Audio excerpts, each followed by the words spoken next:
Hi everybody, welcome to the video. My name is Lex. I have something very interesting for you today. I don't know if you watched my last video where I did an unboxing of a bunch of nail products that I had purchased. This video is going to be me testing out some of those products. I'm really excited to show you what I have. I'm not going to lie, a lot of this footage was filmed a while ago and I just had a really busy month. I had graduated school, got a new job, had my 30th birthday, my 5-year wedding anniversary. I've had a lot of crazy stuff going on this past month, and I just never got around to fully editing this video. I also received a new mic, so I'm hoping that the sound quality is going to be significantly better in this video than I have had in past videos. Anyway, in this video, I'm going to be testing out a bunch of products, some that are completely new to me that I've never used, some that I've dabbled with a little bit here and there. If that's something that interests you, then I would suggest you stick around. And just as a side note, if you're interested in where I purchase these things and how much they cost, all of that information is in my last video. So I'd suggest you go check that one out. But otherwise, this one's just going to be doing a little playing, having a little fun. I'm really excited to show you what I got.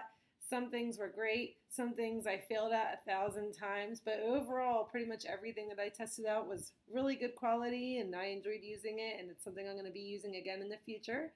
So, without further ado, if that is something that interests you, then stick around. Voiceover time, we're starting with the Beatles nail powder. So I had to put together a couple swatches so I could test this powder out on top of. So I just started with the Red Carpet Black Gel Polish.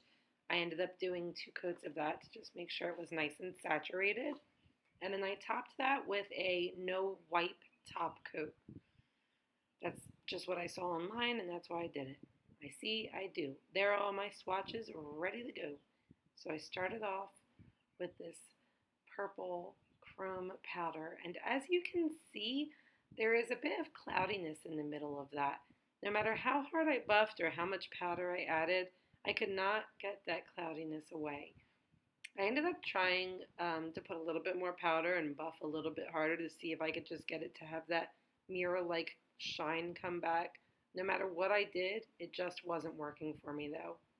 After that happened, I ended up sticking the rest of the swatches back in the light, letting them cure for a little bit longer. And that did seem to help because this one came out beautifully. Nice and clear, very much like a mirror effect, no cloudiness to it. That's exactly how it's supposed to look. When I moved on to the third one, there was a little bit of cloudiness again, and I really didn't understand what was going on.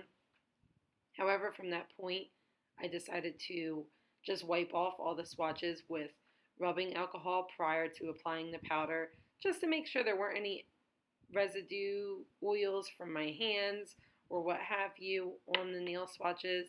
And once I began rubbing them all down with rubbing alcohol, they were coming out perfect. So I think perhaps I had just touched the nail swatches after I put the polish on, and that was causing a little bit of cloudiness on the nail. So you're just going to see me applying all the different colors. This is a silver one.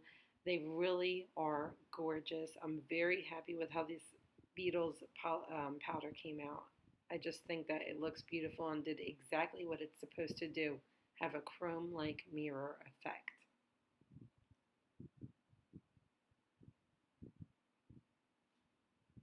This next one, oh my gosh, the Chameleon Chrome has a color shifting capability. It goes from pink to green depending on the way that the light hits it. So gorgeous.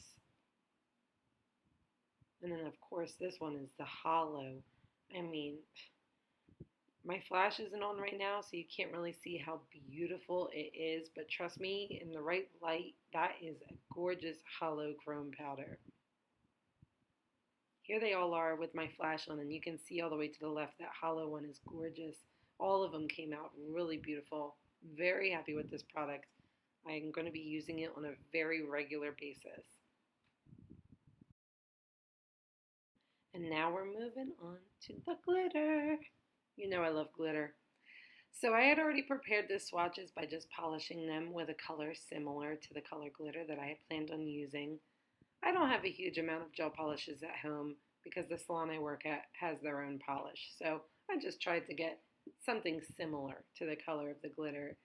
It's important that they have a sticky inhibition layer. You're going to see why, because this one does not, and all the glitter comes right off, which is no problem. I ended up putting a clear top coat on there that does have a sticky layer and just doing it again.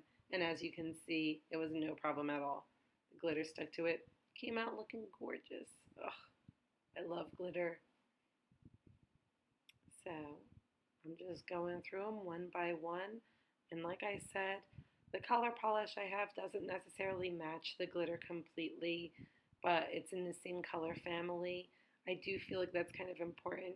You're going to see near the end of this clip why it's important that you have a base coat that is similar to the color glitter that you're using, or else it's just not going to have that saturation that you're hoping for.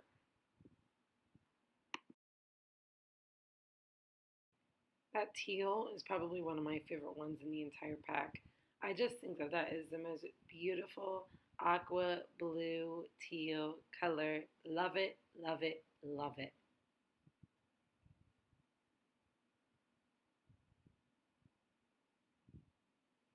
So I'm doing the same thing with everyone.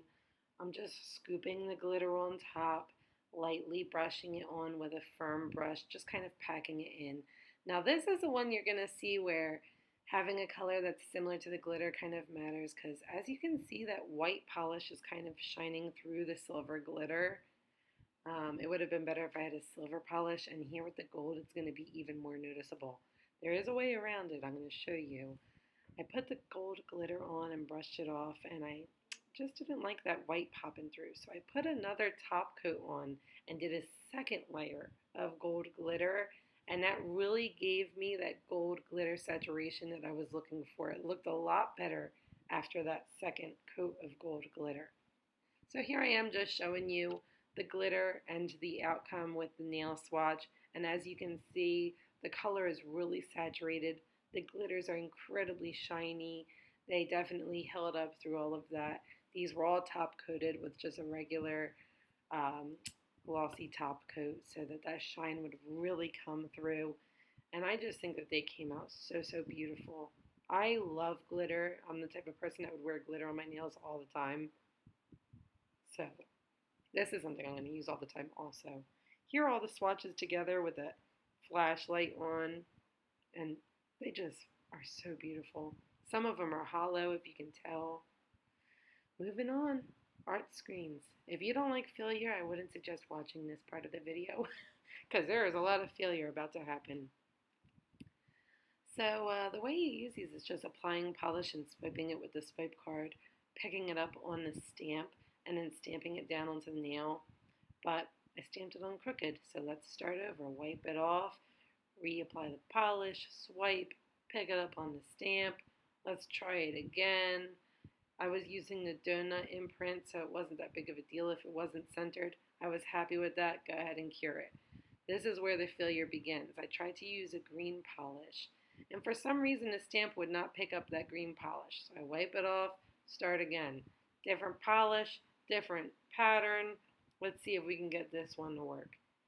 I pick it up on the stamp and try and put it on the nail. Looks like crap. Wipe it off. Start again. Third time's the charm, right? Let's see. This pink is super saturated on the nail. I thought it would be a great option. Pick it up on the stamp, and I go to put it on the nail. It's completely invisible. Start over again. Let's try the black polish again. Fourth time's the charm, right? And so I'm just laying that polish on heavy because I'm getting frustrated probably. And then I go ahead to apply it. I'm like, that's good enough. Cure that baby. I'm moving back onto the black nail, and I decided to go with like a geometric design, which was pretty brave, I'd say. Pick it up on the stamp and apply it while I'm holding the swatch in the air. Freaking crooked. Try again, you loser. Let's see if I can get it on the second try. What do you guys think? You think I got it on the second try?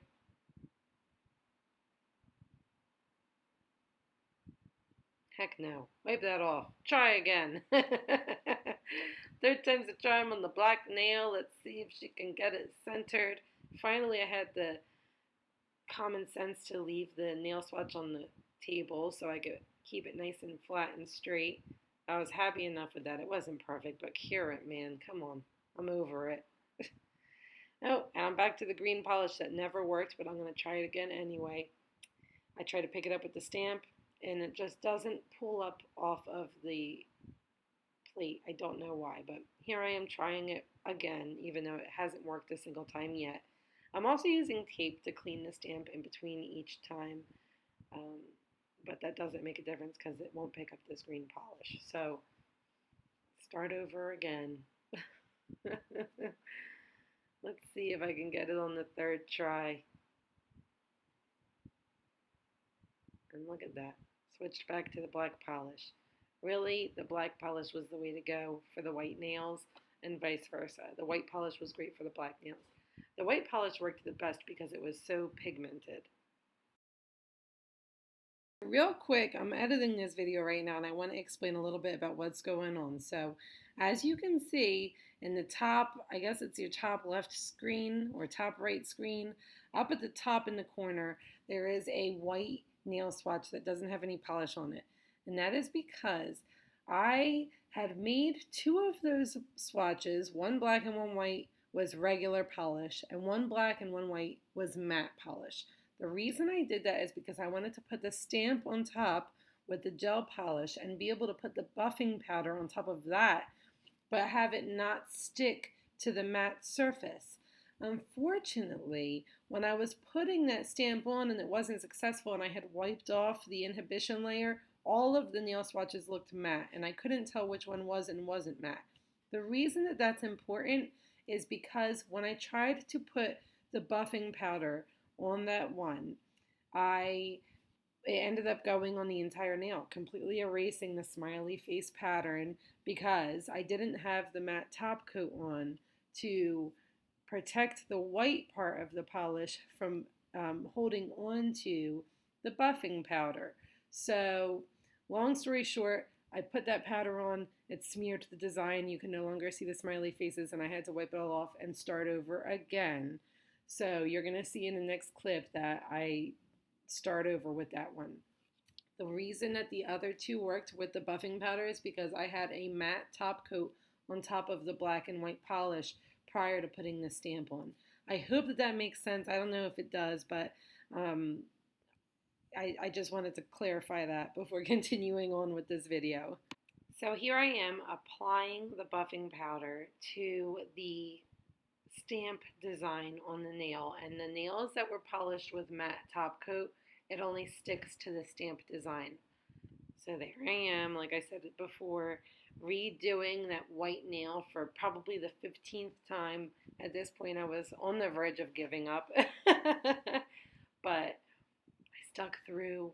I did that smiley face design again with the black polish, didn't really care how it looked, cured it. Decided to try it with some glitter to see what would happen. Wasn't totally successful. The glitter was too chunky and kind of doled out the design, as you can see here. But the black one all the way on the left, my God, that one's gorgeous. I love how that came out. Moving on, we are going to do the poly gel now, and I'm sorry that my nails looked like crap this entire video, but I wanted to save this part for last. I wanted to show you how I'm using this poly gel. So, you're going to start pretty much how you would start any nail enhancement by gently filing the surface of the nail just to remove that shiny, oily layer and making sure that your nail is nice and clean and free of any oils, along with filing down the free edge just to make it nice and even. On my index finger, I had actually broken that nail very severely below where the free edge actually comes off the tip of the finger. I had a very severe break, so I really had to be careful with that one. You just apply the base coat of the polygel kit and cure it in a light just like you would any other base coat gel polish. Prior to doing the base coat, I will say I did use a dehydrator just to be on the safe side. However, the kit did not say that you had to do that. So here I am. I just had squeezed a little bit of the poly gel into the dual form, and I'm using 91% isopropyl alcohol to use as a slip solution on my brush. If you don't have a slip solution, the polygel will stick to the brush and you won't be able to get that nice smooth um, ability. You won't be able to glide it smoothly and make it nice and flat and even. So that's what I'm doing here. I'm just dipping my brush every once in a while in the alcohol to prevent it from sticking to the gel. Once you get it into the shape that you kind of picture on your nail, you go ahead and place it right on top, pressing it down gently so it is secure against the entire surface of your natural nail. Sometimes a little bit of polygel will seep out through the sides of the dual form. So you can see I'm just going around the edges and on the underneath too, because when you press it on, sometimes it creates a little bulge there underneath the nail. So I gently flipped my hand over and leveled that out a bit and just smoothed it around along the cuticles, making sure that it remained pressed tightly down against my nail, but not so tight that I'm squeezing all the product out. Once you get it the way that you picture it to be, once it looks pretty good, secure, you cure it. After it's cured, which I only cured for 60 seconds, I kind of pinched the tip and wiggled it from side to side, and that dual form just pops right off, leaving the polygel nail on, just like that. All you really have to do is file it ever so slightly around the edges, especially along the free edge, to get it into the shape that you desire. But the surface of the nail has that perfect little arch already. You don't have to do any filing regarding the shape or apex of that nail. So I just think that stuff is incredible. I'm going to show you again how I did it on my second nail. Same steps. I just wiped it down with a little bit of dehydrator, applied the base coat very carefully. Obviously, you want to make sure you don't flood your cuticles or anything like that. If you do, make sure you clean that up before you cure it. I'm putting the polygel in the dual form again and just smoothing it out into the desired shape. You don't want to make it too thin in there, or else when you put the form on top of your nail, it's not going to have good contact with your natural nail.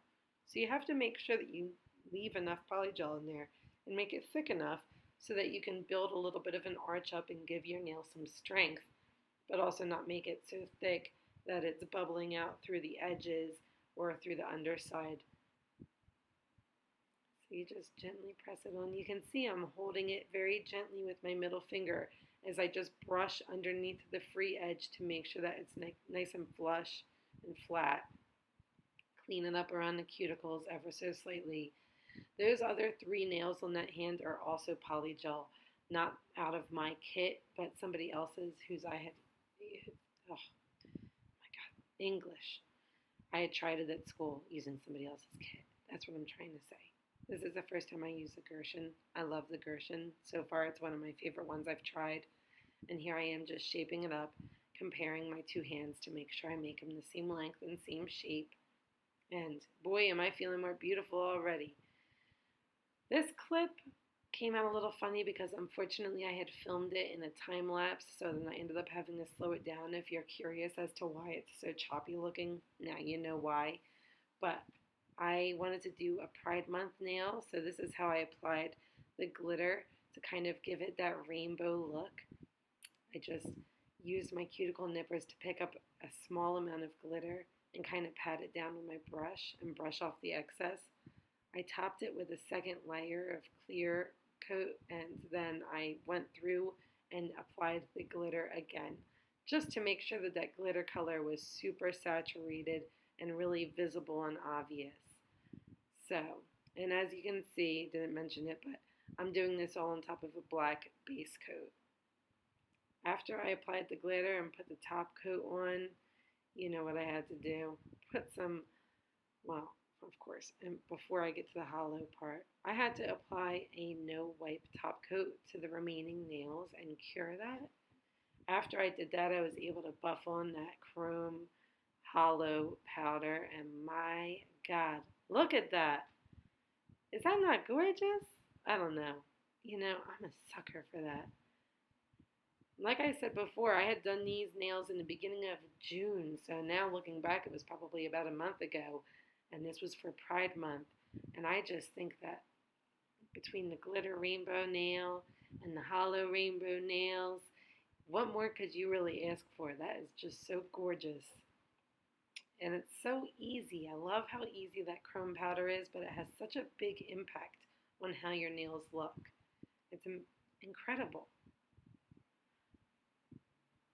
Sometimes I would find areas that did not hold the hollow powder really well, and that's what I'm doing right now.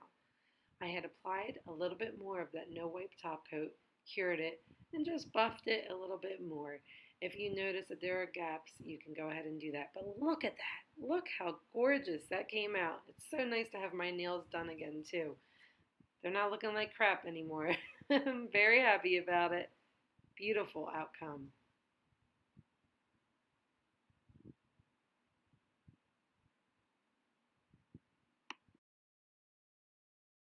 Well, that's the end of this video.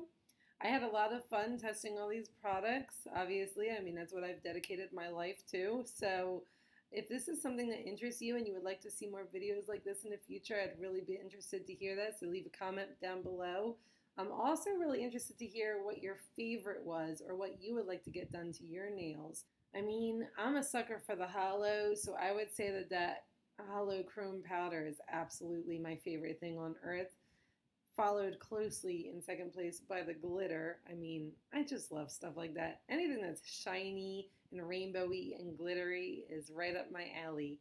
But like I said earlier, all of these products, the prices, and where I bought them is listed in the description box of my previous videos. So if you're interested in buying anything for yourself, go ahead and check that out. And I hope that you have an amazing day. Stay safe, and thank you for watching. I hope I see you in the next video. Bye!